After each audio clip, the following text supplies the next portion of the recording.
Are you ready to be in top form?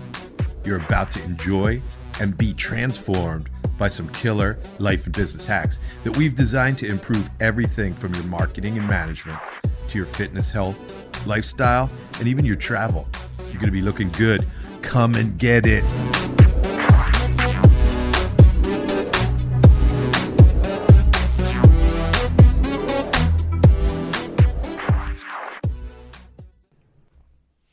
Hello, Leslie. Hi, guys. Welcome. Dave Freeze. Sikdar. Leslie, drink water. So for all of you in top formers, we know that a certain percentage of you are gardeners. Yeah. And producer Leslie is in front of the camera today and on screen to help you to take your gardening really to the next level. And it's that time of year. So get ready for a really good show. Yeah. So, guys, what you want to be thinking about now is prepping your soil and prepping your seeds. So, it's mid-March, and we're in a little bit weird of a year because we've had all this random snow that we haven't had the past few years. It's been a little more cold of a winter, but not too bad. Ground's cold and wet, though. Ground's cold and wet. So when you're thinking about doing things like starting your onions and your potatoes, which you would usually do a week ago, the ground is still frozen. And it's a little too wet. You want to make sure that you're not putting your plants in to just rot in the soil. What about peas and spinach and things like that? Peas and spinach. So hopefully you guys have started your seeds. If not, it's not too late, and you can actually start them outside at this point because we are warming up. In front of you, I have some spinach and some sorrel. So if you haven't started your spinach yet, feel free to start in the ground. But if you have, you should be tasting some of the best spinach you will ever taste in your life. That is actually amazing. So Sure. what happens with things like spinach and things like sorrel, they produce extra fructose to make sure that they are not going to freeze. So the plant itself will shoot out fructose into the water, and it will mix in with the water to make sure that all of the cells don't freeze when it gets below freezing. So the more sugar is in it, the less you're going to have frozen, and that produces a much sweeter and more tender leaf. So are these from a cold frame, or are they just sowed outside? Those are sowed outside, believe it or not. So what we usually do here, we're actually currently having today's show at my parents' fresh cut flower farm and specialty herb farm, which is right across the street from Dave's house.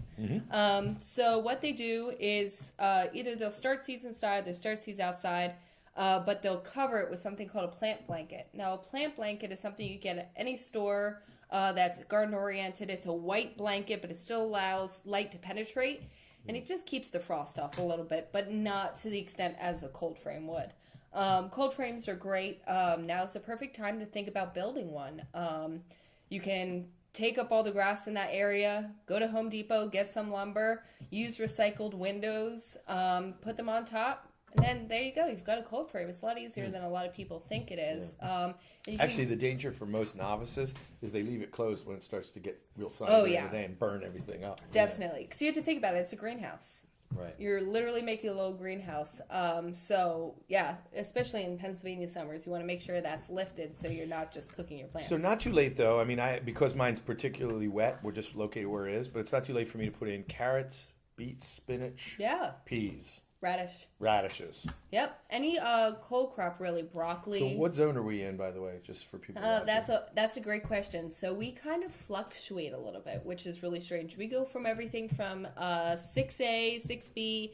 Some parts of Pennsylvania are a little bit in the 7. I know York, Pennsylvania is kind of in a weird bubble. They get not just when it comes to plants, but exactly. But in our area, we kind of go back and forth between like a 6A and a 6B. The past few years have been different though, so we'll see what we're going to. So in the Northeast, general rule is, and people get a late start on their garden because of this, you're not putting out plants that are sensitive to frost till after Mother's Day. Yeah. But there's a whole bunch of stuff that you're going to tell us that we could do before Mother's Day. So what we usually do here is we will either start growing from cuttings or seeds. So, for instance, these lavenders were all grown from cuttings. These celosias, which are another great flower, which you can see here, are all grown from seeds that we collected ourselves, which is a great way to recycle and reuse. They're actually in something called cow pot. So a cow pot you could get any garden store. It is a pot that's made out of cow poop. So it's fertilizing and breaking down. That reminds me of my youth, by the way. I used to make a lot of stuff out of cow poop. And you can sit there and actually break these apart and plant it directly into your garden. So, when were these started?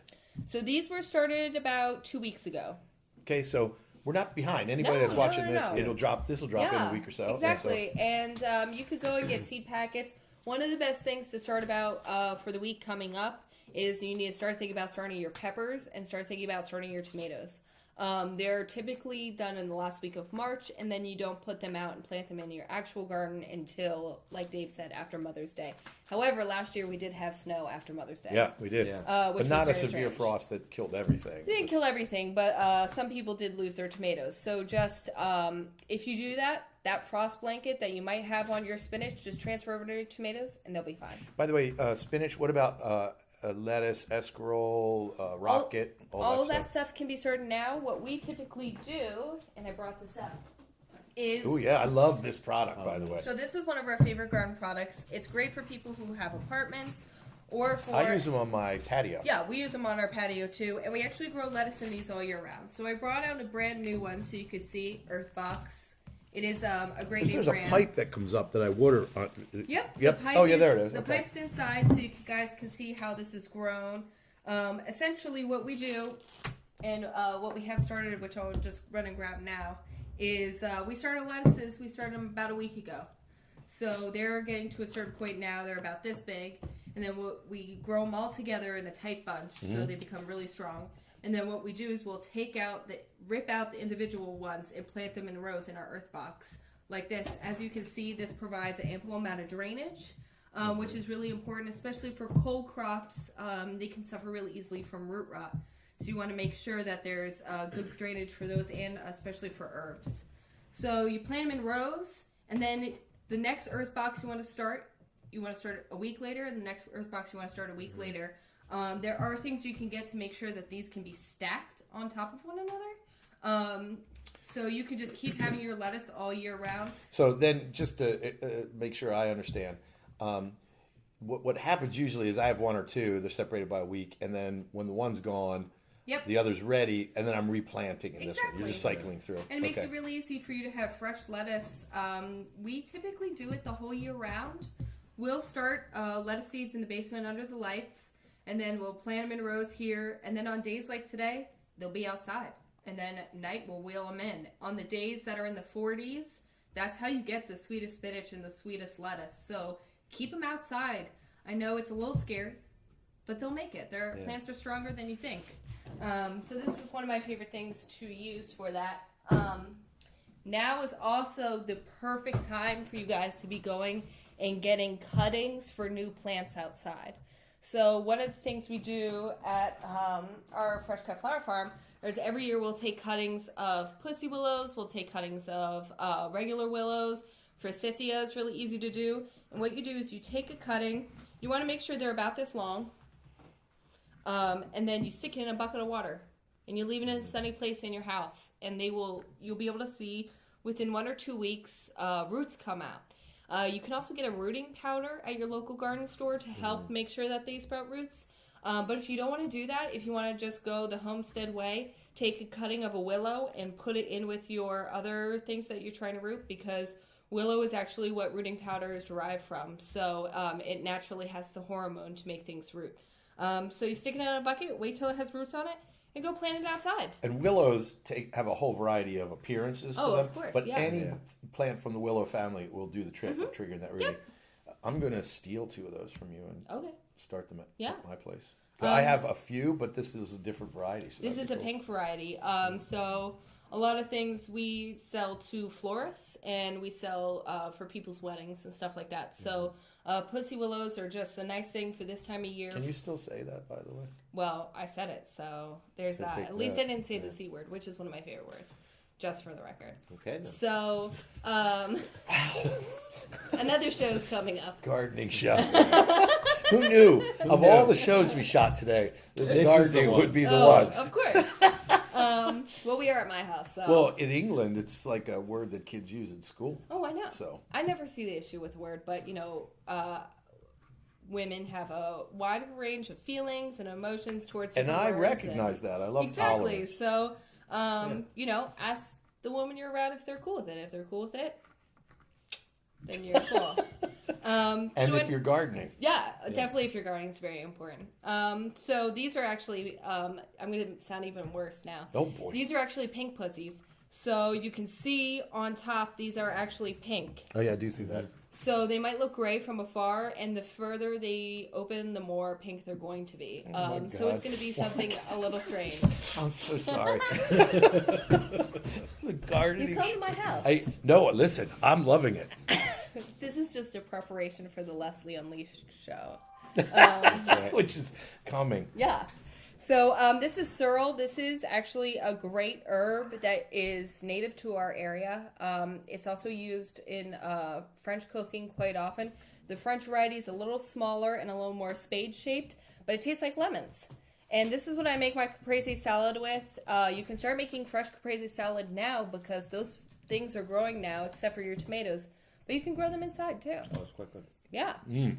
Just a nice way So to... you don't use this in lieu of basil or with basil? I use it with basil. I actually really like using it with lemon basil and cinnamon basil, which are all things that we grow here for commercial use and for us here personally, squirrel foodies. These are super easy to grow. Can I buy a couple plants, sorrel, from you before I go? Yeah. Because I will go. Like those, I won't have started myself. I'll just buy those. Yeah, so. and you can join your local herb societies, and they'll actually have all of these things ready for you to take as well. This is something else that we grow. You guys might recognize. Geranium.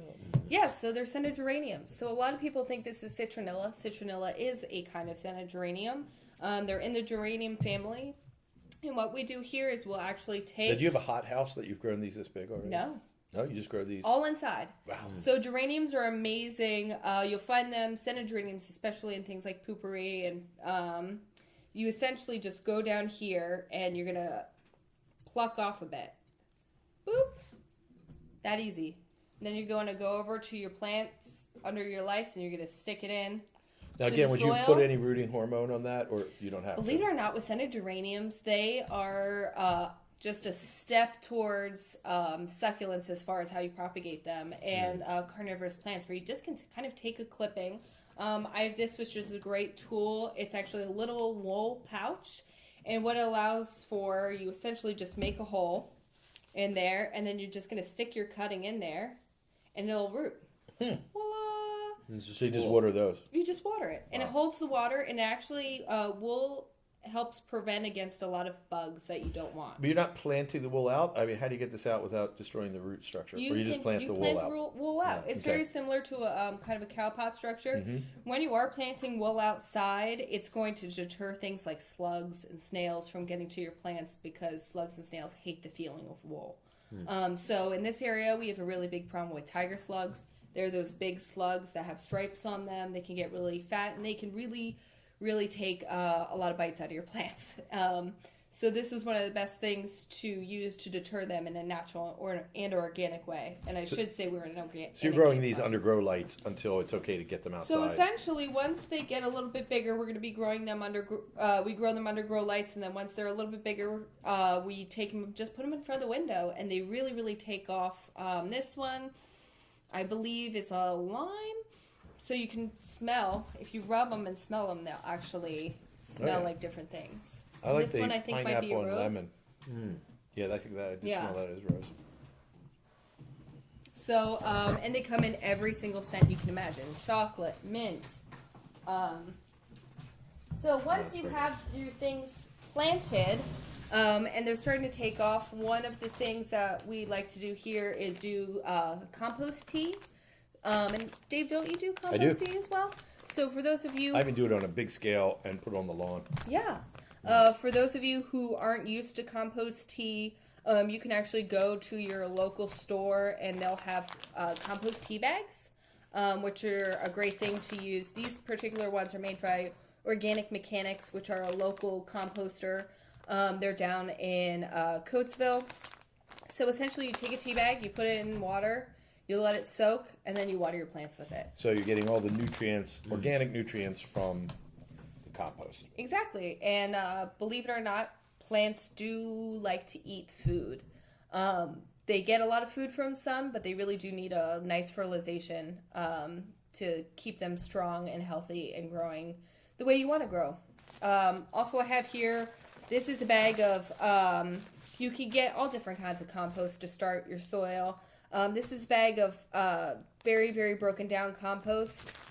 Essentially, it's gone back to soil, and you can feel how... So this has been put through a sieve or something, right? Believe it or not, that hasn't. Wow, that's amazing. So this is a few years in with that soil. That soil actually comes from a special place in North Carolina where thousands of years ago, the ocean had kind of come in to the swamp, and the mixture between that brackish water and that breakdown has created some of the best fertilizer you can get. So this is something that we've been experimenting here with, but you really want... With your compost, you want it to be able to break apart easily because you want air to be getting into the roots so you have proper drainage.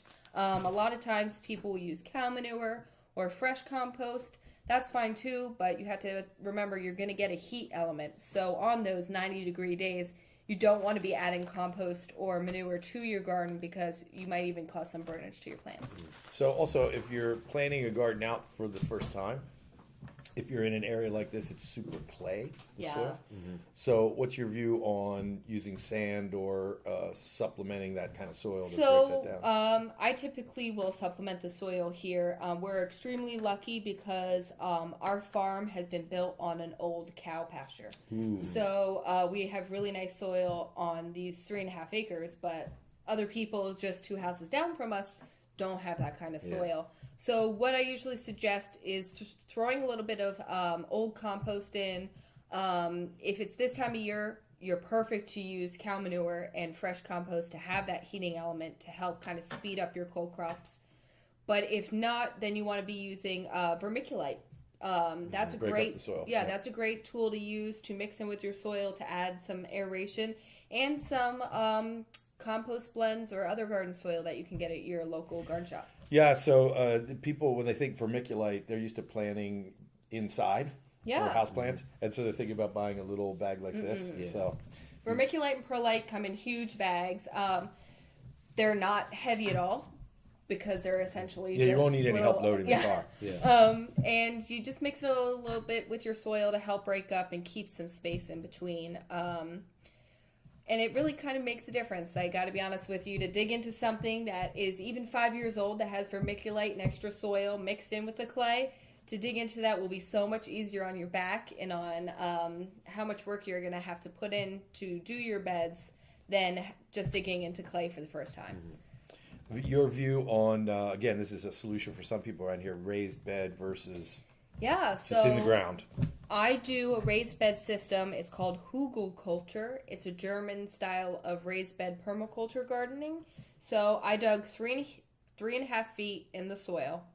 I planted decaying trees and other kind of mass underneath the soil, and then put leaves. Then I put a layer of topsoil, then a layer of humus, then a layer of compost, then a layer of humus. And some people like to mix in mushroom soil. You don't have to, but some people do. Humus versus compost. Compost, humus is essentially broken down from leaf matter and other. Humus is what you find on the ground naturally in forests. So it's going to be that really wonderful dirt that you see on the top of the forest ground at this time of year. Is a great time to go find that in your local woods. I just get it by not shipping all my leaves away from the year before. I pile them up and compost them. And then compost can be made of a bunch of different things. Leaf compost is a type of compost. Most people will do food waste compost. That's one of the best you can do. A lot of people will mix in manure with food compost to speed up the decaying process of the food. So you have a 1 to 5 year cycle for breaking down your food versus having a 5 to 10 year cycle. Because heat really makes the difference in the rate of things breaking down. So those beds are raised about 3 feet high in my garden, so you can watch them slowly melt over the years. It's my 6th year with doing that style of garden, and now they're about only this tall. Wow. So now I'm going to be putting in wood panels on the side.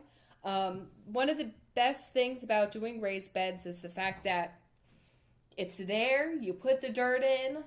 You put your seeds in. You water it. It holds the water better. And it's just one of the easiest ways to garden in our area. And it's essentially what the Earth Box is trying to create. It's creating a little raised bed on your porch.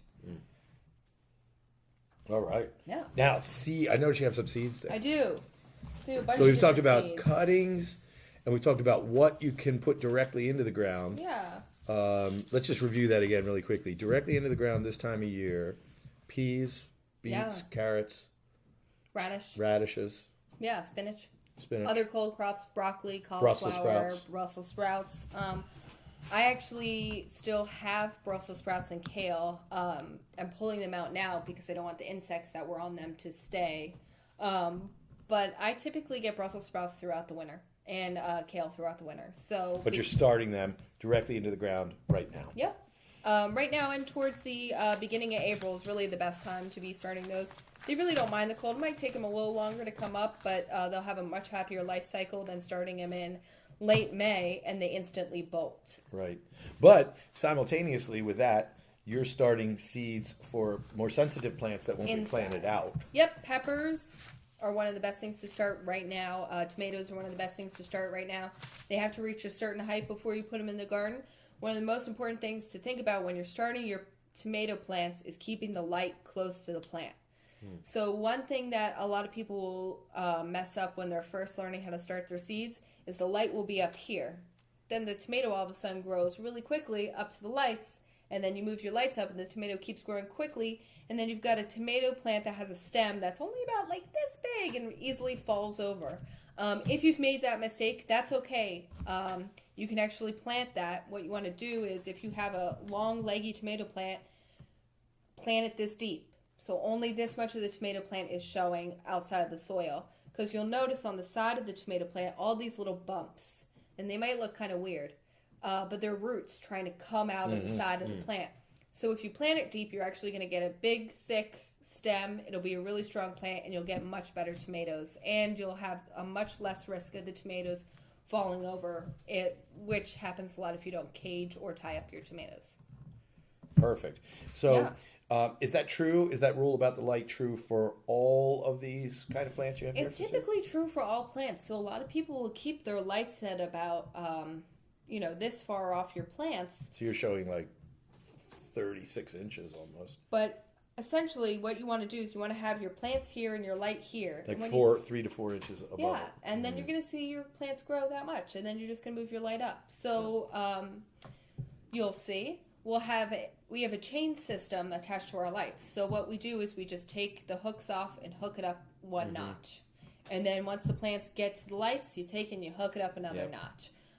So that's really important, especially when you're growing, like I said. Things like peppers, you want to make sure that the light's right on them, and you're going to get really strong plants out of it. Fantastic. So let's just review.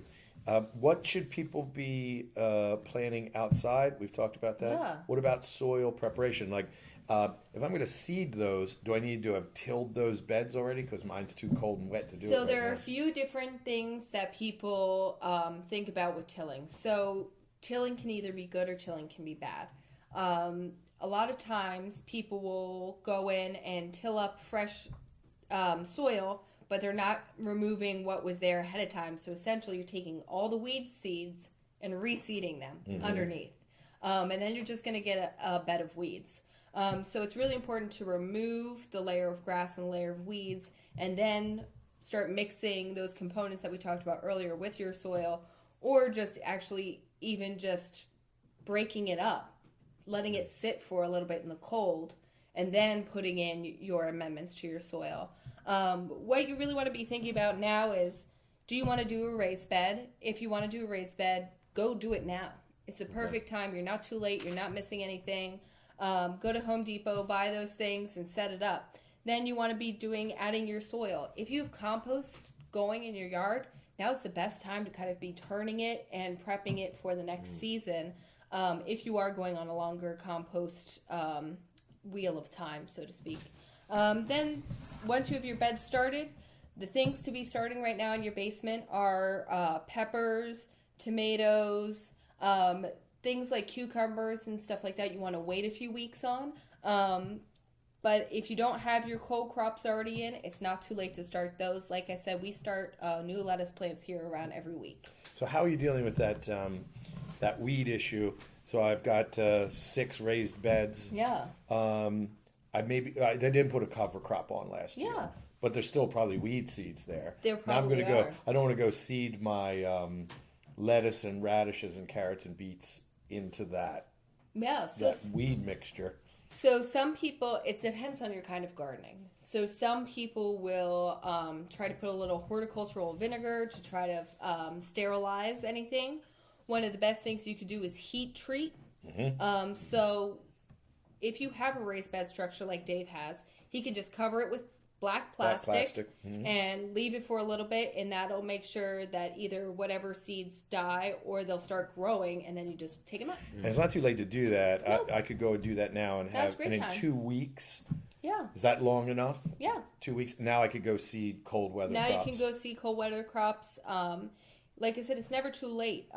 For the chard and the kale, things like that, I keep them going all season long. So I'll start my seeds around now. Even a little later is okay. They're not going to taste as good as the sweet spinach at this time of year, but they'll still be delicious and nutritious. And you can have your cake and eat it too by using those. What's the name of that Earthbox. product? Earthbox, right? Yeah. It's one of the best products on the market, and I highly suggest, especially if you're new to gardening, to use that to kind of get yourself set up. And I use that for some of those cold weather crops because I haven't had the chance to really prep the beds yet. It gives me a little while to prep the beds, and I put the warmer weather stuff in at that time. So, yeah. Awesome. So it's never too late. Go out and get your hands dirty. Listen, this was fantastic. Yeah. You've got some other stuff that you're going to show everybody. I do. It'll be cut in. This is exciting. Yeah. And that you just helped me. I mean, I've been doing this for a long time, but every time, yeah. Oh, one of the things we didn't really talk about is, do you mix? One last thing, bonus point.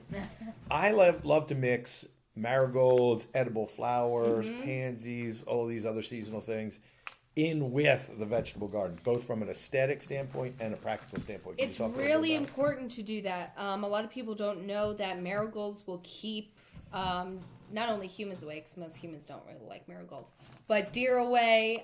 They keep rabbits away. They keep certain insects away. So I typically use marigolds throughout all of my beds. Nasturtium. Nasturtium is one of the best things to use, especially when it comes to ants. I also use deterrent plants. So if I have, for instance, flea beetles are really common on things like eggplants. You can plant deterrent flowers and deterrent plants to keep them away, or you can plant what they really like next to it so that eat those things instead of your eggplants.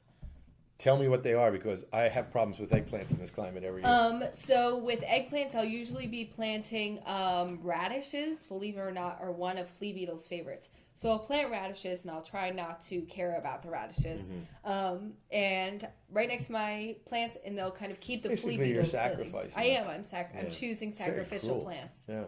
Yeah, But you it's prefer murder. the eggplant. And you've got your safe radishes somewhere else. They have my the ones safe you care radishes. about. Safe radishes. Luckily, a lot of these plants aren't at their strongest points when the other plants are. So eggplants are really at their strongest point in the height of summer. They're, you're going to plant them after Mother's Day, and they're going to keep going until the end of summer. So to have radishes planted in the middle of summer, they're just going to bolt. They're going to be really quick. They're not going to taste as good as if you're planting them now, and they're having that cold weather influence. So by planting them next to it and not necessarily caring about how the radishes turn out because it's not their peak season, you're really helping yourself out to get better eggplants. Fantastic. So, something a little different for everybody today. One of the things that we were talking about is that because we cover a variety of topics ranging from fitness and business and marketing and management to gardening and lifestyle things like travel, every show is not going to be for everybody that watches, but we want to have some new and interesting and different stuff that we think will be helpful to you. And we do very few gardening shows, but we get some loyal watchers and listeners. We do, yeah. So, and you finally get to see what I look like. Exactly. So thank you very much. Remember to be in top form.